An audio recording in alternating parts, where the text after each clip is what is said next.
membawa anaknya sunat di rumah sunat Dr. Mahdian cabang Cilegon.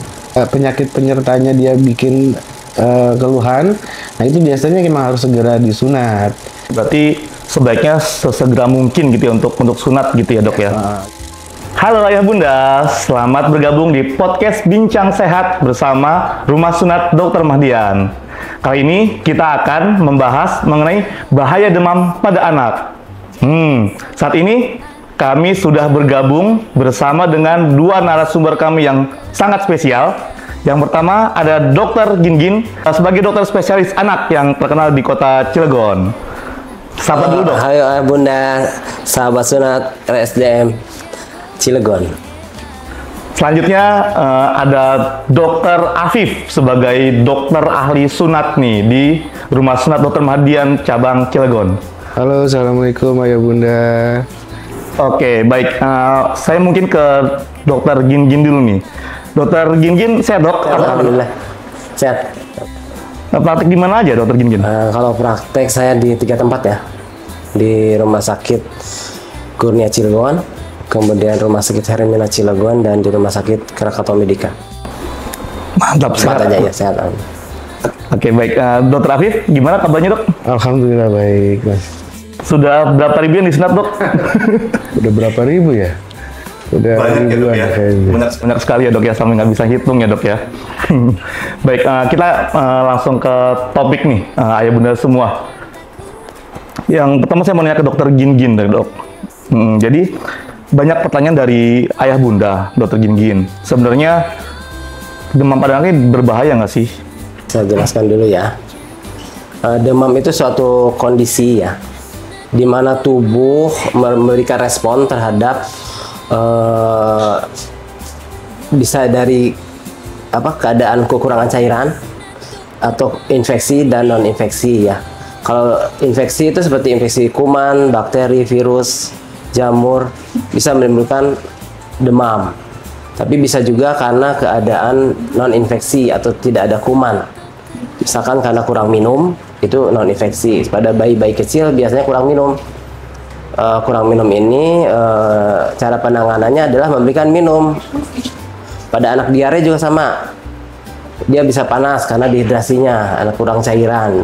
Salah satu solusinya adalah memberikan oralit, jadi nanti panasnya akan hilang. Itu yang namanya non infeksi. Ada mungkin pertanyaan dari ibu-ibu, apakah sakit gigi menimbulkan panas atau tidak? Sebenarnya sih itu masih jadi pertanyaan. Bisa saja seorang sakit gigi tumbuh gigi, tumbuh gigi itu menimbulkan panas kalau misalkan sakit gigi dulu.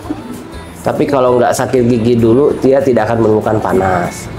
Jadi kalau tumbuh gigi itu sebenarnya seperti tumbuh kuku, tumbuh rambut, tidak akan menimbulkan gejala panas sebenarnya seharusnya ya. Itu satu. Terus kalau misalkan penyebabnya dari demam itu kan tadi udah disebutkan ya. Kalau dari infeksi itu bisa dari organ tubuh kita, ada yang terkena infeksi, bisa saluran pernapasan, saluran pencernaan, saluran kemih, dan lain-lain ya. Di luar itu, kalau misalkan kita bahas satu persatu, banyak juga ya yang harus kita perhatikan, tergantung keluhannya. Nah, kalau misalkan demam ini yang kita takutkan, kalau misalkan demamnya tinggi. Apa yang disebut demam? Demam adalah suhu di atas 37,5. Suhu normal adalah 365 sampai 37,5. Dikatakan febris atau harus diberikan obat kalau suhunya 38. Kalau suhu 38 kita berikan obat panas. Tapi kalau misalkan di bawah itu kita tidak perlu memberikan obat panas. Kita cukup memberikan kompres dengan air hangat atau kita memberikan banyak minum.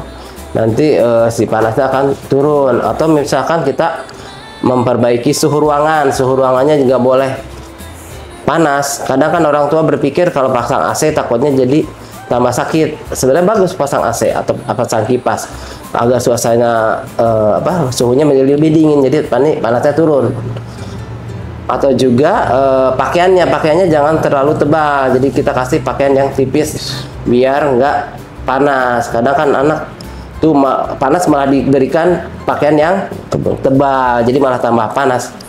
Jadi ada salah kaprah di masyarakat yang mengatakan kalau panas itu banyak aturan-aturan yang harus dilakukan, padahal sebenarnya itu malah menambah panas pada anak.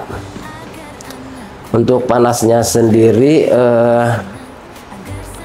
pemberian terapinya ya tergantung kasusnya. Salah satu caranya adalah mencari penyebabnya. Penyebab panas itu kan banyak ya. Nah, kalau misalkan dari tenggorokan kan kita bisa lihat ada ISPA, ada infeksi saluran pernapasan. Dari saluran kemih kita bisa lihat ada infeksi saluran kemih. Terus dari saluran cerna seperti diare itu ya, dia menunjukkan panas juga. Tapi kalau misalkan saluran kemih itu salah satunya adalah berhubungan dengan nanti yang kita bahas nanti ya, tentang phimosis, itu salah satunya. Itu sih. Itu saja mungkin. Oke, dokter Gin, kalau misalnya anak itu sering demam gitu ya, itu wajar nggak sih dok? Terus kemudian di tahap apa sampai orang tua tuh perlu khawatir gitu?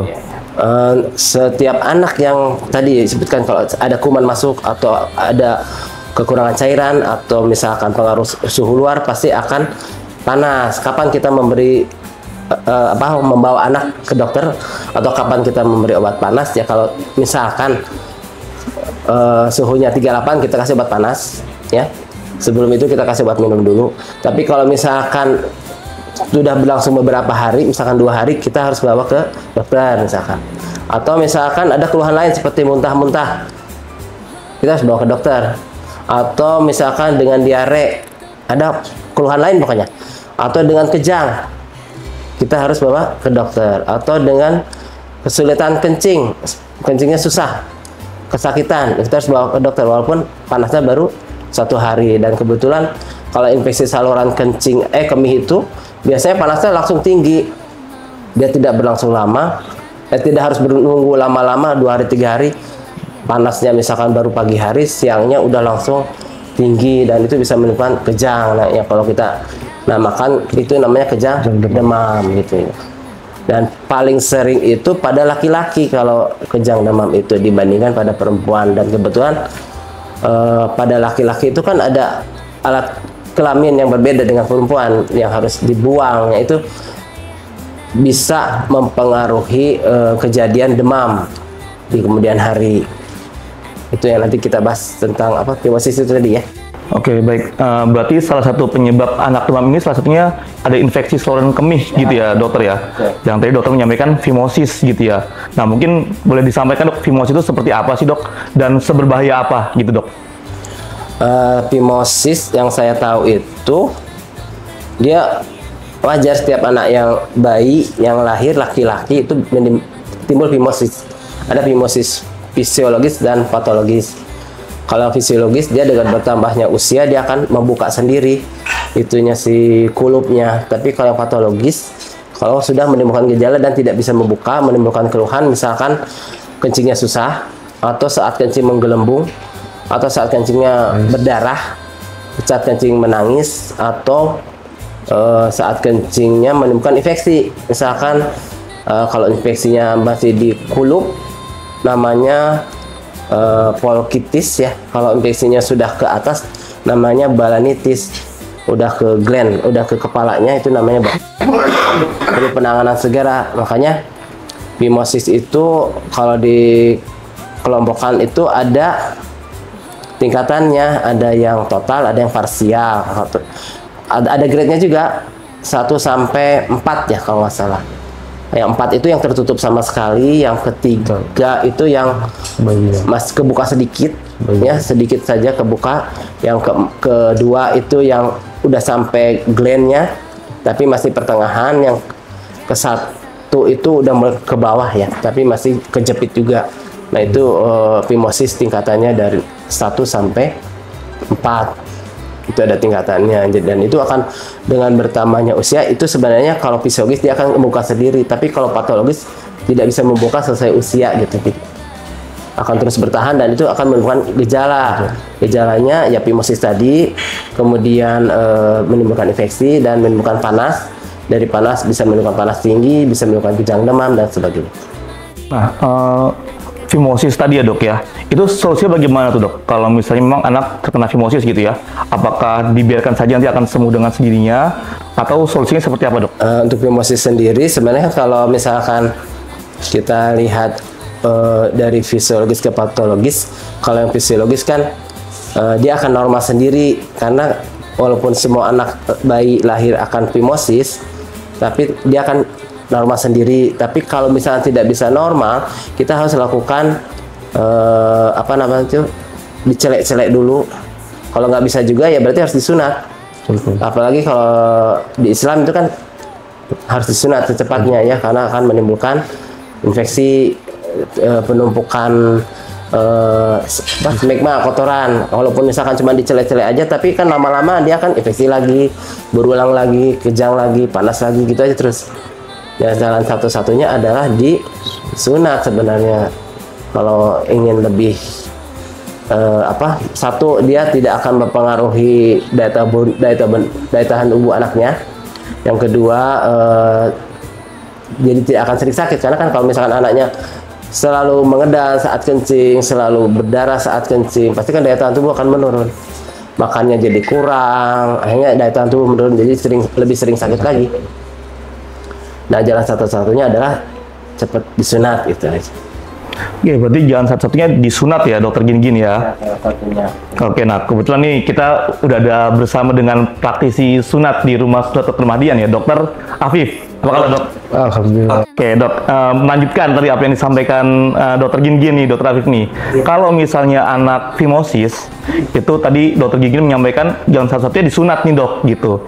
Nah, mungkin sebelum disunat dok, apakah memang perlu ada terapi dulu misalnya gitu, atau bagaimana pengalaman dokter Afif nih untuk menghadapi anak yang fimosis? Kondisi fimosis termasuk banyak juga sih ya kalau di Rumah Sunat Dr. Mahdian, dan itu biasanya kalau untuk segera cepat-cepat disunat, yang biasanya anaknya kadang kalau dia pipis selalu nangis tuh biasanya. Nah itu biasanya emang cepat-cepat kita lakukan tindakan sunat. Kalau untuk yang sering ngeden pun juga sama, banyak rata-rata orang tua biasanya nggak tahu kalau belum datang ke dokter spesialis biasanya.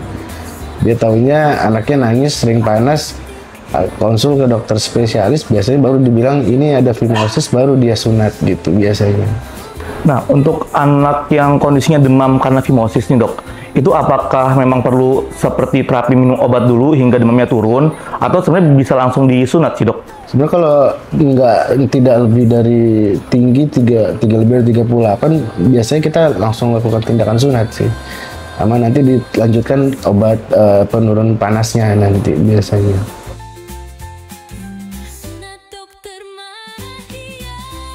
Ya, kalau yang sudah sampai total tuh biasanya emang udah harus segera disunat. Kalau nggak dia akan berulang terus, mas. Sakitnya, panasnya dia akan berulang lagi. Sembuh minum obat dia akan berulang lagi. Sembuh berulang lagi gitu. Baik dok, mungkin boleh dijelaskan dok ke ayah bunda semua nih yang mungkin penasaran gitu ya. Sebenarnya metode sunat yang seperti apa sih yang menangani sunat untuk anak-anak yang fimosis nih? Apakah perlu metode sunat yang khusus misalnya gitu?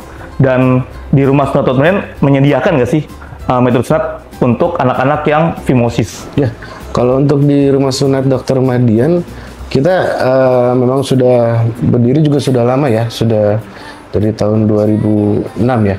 Jadi kalau untuk metodenya kita semua di sini rata-rata semua metodenya kita memang untuk anak-anak yang fimosis. Jadi dan udah lebih familiar sekarang, udah menggunakan klien, cuman ada yang menggunakan makin kesini makin baru-baru sih mas ininya, metodenya kita di sini emang udah spesial ke sana sih sunatnya. Ya, tadi dokter menyampaikan ada banyak metode-metode baru yang lebih modern gitu ya dokter Afif ya. Yeah. Nah mungkin bisa diceritain nih dok, metode sunat sekarang tuh seperti apa sih dokter gitu? Jadi kalau untuk di Rumah Sunat Dr. Mahdian ini dia menggunakan metode circumference super ya. Circumference super itu metodenya dia menggunakan klem itu sebagai cetakan untuk daerah yang akan kulup yang akan dibuang. Nanti kita selesai dibuang kulupnya, nanti cetakan itu nanti dilepas, nanti langsung dikasih cairan khusus, lem khusus buat kulit. Nah, nanti itu nggak ada alat yang menempel dan tidak ada jahit dan tidak ada perban juga. Gitu. Baik, tadi dokter menyampaikan ada metode namanya Circumpen Super gitu ya. Nah, itu untuk proses penyembuhannya bagaimana tuh, Dok? Ataukah setelah disunat itu memang fimosisnya langsung hilang begitu, anak langsung bisa beraktivitas seperti biasa, misalnya sudah langsung sehat, atau bagaimana, Dok?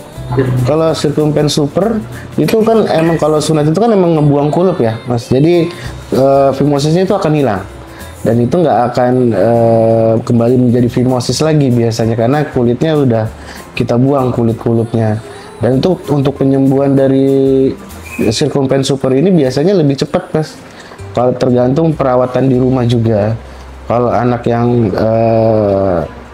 yang untuk yang kooperatif biasanya penyembuhan lukanya pun lebih cepat. Dan kalau yang misalkan yang ini biasanya sekitar seminggu pun juga udah sembuh sih, Mas. Oke, Dokter Afif, mungkin bisa nggak berikan tips-tips gitu ya kepada orang tua nih, ayah bunda yang menyaksikan, sunat itu waktunya yang tepat kapan ya? Atau waktu yang tepat untuk sunat itu kapan gitu, di usia anak berapa gitu, supaya anak-anak itu bisa terhindar dari fimosis? Ya, tadi yang kayak dokter Ginggin bilang, ya kalau untuk fimosis itu hampir setiap anak itu pasti biasanya fimosis. Cuma nanti kalau untuk yang waktu yang tepatnya tergantung dari kalau ada keluhan tadi, Mas. Kalau keluhannya emang dia ada penyakit penyertanya, dia bikin keluhan, nah itu biasanya memang harus segera disunat. Cuma kalau untuk usia biasanya dari umur masih bayi sampai besar pun nggak ada masalah sih untuk sunat itu kapan gitu.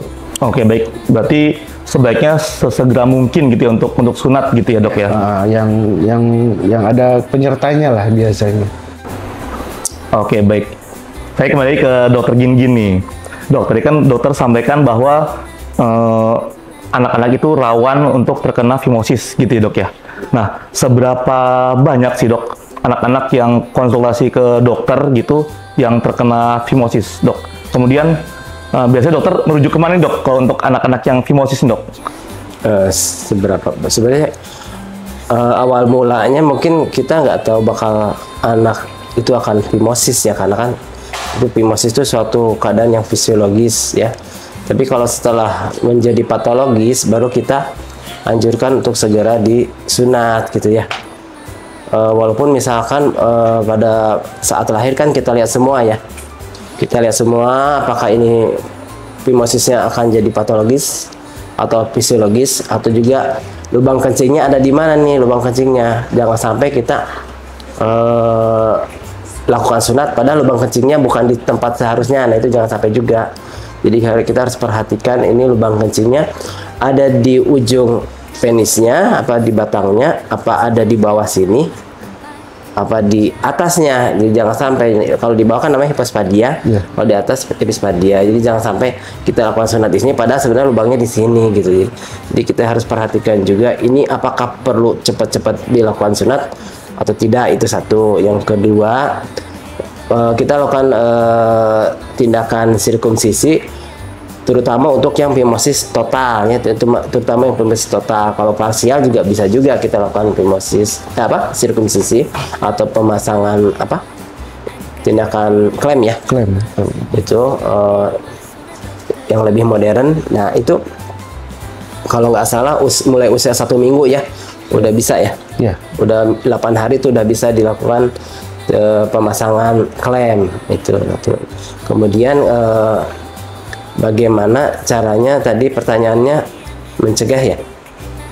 Kalau mencegah sih nggak bisa ya, paling ya tadi itu, kalau ini karena ini hampir setiap anak akan fimosis, jadi caranya adalah diperhatikan ini kencingnya di mana nih, lurus kah, apakah di bawah apa di atas. Itu yang kedua. Kalau misalkan di atas ada gejala keluhan nggak, misalkan ada polkitis nggak, ada balanitis nggak, pas kencingnya menggelembung nggak, pas kencingnya sakit nggak, pas kencingnya berdarah nggak. Nah itu harus cepat-cepat dilakukan tindakan untuk sunat ya, karena kan kemungkinan akan timbul panas atau infeksi. Nah jalan satunya adalah mencegah panas itu, dan mencegah panas bisa juga mencegah timbulnya panas tinggi yang sampai menimbulkan kejang atau kejang demam. Nah kemudian kalau phimosis sebenarnya bisa dicegahnya ya sering ya itu tadi, dilihat-lihat, menggemung nggak. Jadi lebih ke pengamatan ya, pencegahannya lebih ke pengamatan atau observasi, apakah ini bakal jadi masalah nggak, jadi patologis nggak si phimosisnya gitu. Kalau misalkan bakal jadi patologis, berarti kita harus cepat-cepat untuk membawa sunat, itu aja. Karena tujuannya kan tindakan sunat bukan hanya menghilangkan phimosisnya, tapi mencegah keluhan infeksi, keluhan demam ya. Bukan kita nggak bisa mencegah phimosis, karena kan setiap bayi lahir akan phimosis rata-rata, kecuali yang lahir sudah jadi udah kayak disunat, kan ada juga ya, lahir sudah seperti disunat, tapi jarang itu. Dan biasanya kalau lahir sudah seperti disunat, biasanya ada kelainan, dia lahir seperti disunat ya, bukan karena disunat, seperti disunat. Biasanya lubang kencingnya bukan di tempatnya, biasanya ada kelainan kongenital gitu. Nah itu yang kita harus cari, harus hati-hati. Itu saja. Oke, baik. Berarti sunat sebagai solusi pada anak yang terkena phimosis gitu, Dokter Gin. Nah, mungkin bisa berikan informasi nih kepada para ayah bunda yang menyaksikan podcast ini, Dokter Gin, tips untuk memilih tempat sunat yang benar, yang baik, yang tepat itu seperti apa, Dokter Gin gitu. Karena kalau saya tanya ke Dokter Afif, pasti langsung merekomendasikan Rumah Sunat Dokter Mahdian tentunya. Jadi coba saya tanyakan ke Dokter Gin nih, bisa berikan informasi, tips memilih tempat sunat yang benar itu, yang tepat itu seperti apa nih bagi para orang tua, khususnya untuk orang tua yang memiliki anak-anak yang mungkin terkena phimosis gitu, Dokter Gin. Ya, kalau anak dengan phimosis terus akan dilakukan tindakan sunat. Yang pertama ya kita harus melihat tempat sunatnya seperti apa. Apakah bersih tempat sunatnya, apakah mudah dijangkau, kemudian apakah karena ini sunat kan suatu kegiatan yang dianjurkan dalam agama ya, terutama agama Islam. Jadi pasti ada kegiatan ininya, spiritualnya lah, baca bismillah apa tidak gitu. Karena kan lebih baik kita disunat oleh yang mengatakan bismillah daripada yang tidak mengatakan bismillah gitu ya. Itu satu. Yang kedua, itu ada hadisnya itu ya, ada hadisnya. Kalau ada suatu kegiatan tindakan medis, lebih baik kita mengutamakan yang seagama dulu ya, dibandingkan yang tidak seagama gitu. Kalau yang penting nyaman, tempatnya bersih, kemudian terjangkau tuh dari segi tempat, dari segi biaya, tergantung di mana aja, dan memudahkan. Dan tindakan sunat kan tidak harus di rumah sakit, bisa di klinik, bisa di mana aja ya. Yang penting penyembuhannya cepat, kemudian tidak menimbulkan perdarahan, tidak menimbulkan infeksi lain, ratingnya bagus, tidak ada keluhan komplain dari pelanggan. Itu aja kali mungkin yang harus dilihat kali ya. Tips untuk ayah bunda di luar sana nih, Dok, kalau misalnya mencari tempat sunat seperti apa sih? Kalau misalkan ditanya seperti itu ya, tipsnya ya kita cari klinik atau rumah sakit yang dokternya profesional, berpengalaman, punya rating bagus, tidak banyak komplain dari pelanggan, tempatnya nyaman, bersih, pelayanannya memuaskan, sopan dan cepat penyembuhannya, tidak ada keluhan, perdarahan dan sebagainya. Nah, kalau saya sih merekomendasikan untuk membawa anaknya dengan keluhan fimosis atau tidak untuk dibawa sunat ke rumah sunat Dr. Mahdian, di mana rumah sunat Dr. Mahdian ini mempunyai dokter yang profesional, berpengalaman, rating tinggi, kemudian terjangkau, pelayanannya sopan, pelayanannya baik, penyembuhannya cepat, tidak menemukan perdarahan, dan juga tempatnya nyaman, mudah dijangkau. Terus ada follow up sebelum sesudah sunat, sehingga